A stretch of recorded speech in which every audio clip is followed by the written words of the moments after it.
আজকেই শেষ হচ্ছে মুস্তাফিজের আইপিএল মিশন। এই ম্যাচে মুস্তাফিজ কি পারবে পার্পেল ক্যাপ পুনরুদ্ধার করতে? বিস্তারিত জানুন পুরো ভিডিওতে। শেষ হচ্ছে মুস্তাফিজুর রহমানের আইপিএল মিশন। বুধবার পাঞ্জাব কিংসের বিপক্ষে ম্যাচ দিয়ে এবারের আইপিএল মিশন শেষ করবে কাটার মাস্টার। এখন পর্যন্ত 8 ইনিংসে 14 উইকেট নিয়ে সর্বোচ্চ উইকেট শিকারীর তালিকায় দ্বিতীয় স্থানে আছে মুস্তাফিজ। এই ম্যাচে সুযোগ থাকবে পার্পেল ক্যাপ পুনরুদ্ধারের। 2024 আইপিএল অনেক কিছুই দিয়েছে মুস্তাফিজুর রহমানকে, তবে কাটার মাস্টারের স্বপ্নের মতো কাটানো সময়টা এবার শেষ হতে চলেছে।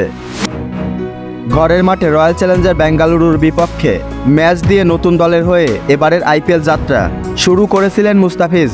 এবার সেই মাঠেই পাঞ্জাব কিংসের মুখোমুখি হবে চেন্নাই সুপার কিংস। আর এই ম্যাচ দিয়েই শেষ হবে মুস্তাফিজের এবারের আইপিএল মিশন। এরপর যোগ দেবে টাইগার স্কোয়াডে। এখন পর্যন্ত মুস্তাফিজের নামের পাশে উইকেটের সংখ্যা 14টি। 2 ম্যাচ বেশি খেলে সর্বোচ্চ উইকেট শিকারীর তালিকায় সবার উপরে মুম্বাই ইন্ডিয়ান্সের জাসপ্রীত বুমরা। তাই এই ম্যাচে ফিজের সুযোগ থাকবে তাকে টপকে পার্পেল ক্যাপের পুনরুদ্ধার করার। টাইগার পেসারও হয়তো চাইবেন সেরার তকমা গায়ে জড়িয়ে শেষটা রাঙাতে, তবে তার সামনে বাধা হয়ে দাঁড়াতে পারে পাঞ্জাবের হার্ষাল প্যাটেল। 9 ইনিংসে সমান 14 উইকেট নিয়ে তিনিও আছেন তৃতীয় স্থানে।